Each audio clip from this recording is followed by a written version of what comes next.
Samantala, ang Municipal Fisheries and Aquatic Resources ng Bayan ng Kasiguran, Sorsogon, humingi ng 15-day moratorium period para sa paggamit ng air compressor sa pangunguhan ng mga shellfish.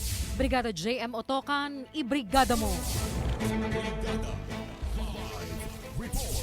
Humingi ng 15 days moratorium period ang Kasiguran Municipal Fisheries and Aquatic Resources Management Council sa Sangguniang Bayan upang payagan sila na pansamantalang gumamit ng air compressor sa pangunguhan ng window pane oyster na Placuna placenta na kilala sa lokal na tawag na copy shell. Sa liham na grupo na ipinadala ng Sangguniang Bayan sa pamamagitan ng Municipal Agriculture Office, nakasaad rito na malaking tulong ang paggamit ng air compressor upang walang masayang sa mga shellfish.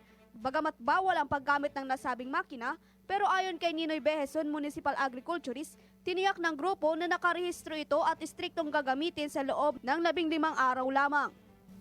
Abundant kami sa shellfish na badoy, tabong, kapisyel. So andyan, may mga fishermen na registered naman yung compressor nila. Pero pumunta dito sa amin, nagtatanong paano daw makuha yung mga shellfish dyan na gumamit ng air compressor. Pero sabi ko, hindi basta-basta tayo gagamit. Kasi pinagbabawal ang compressor dito sa Kasiguran. Sa ngayon, pinag-uusapan pa ng Sangguniang Bayan ang nasabing kahilingan kasabay ang pagtatakda kung kailan magsisimula ang 15 days moratorium period. In the heart of changing lives, ito si Brigada J. Motoka ng 101.5 Brigada News FM Sorsogon, the Music and News Authority.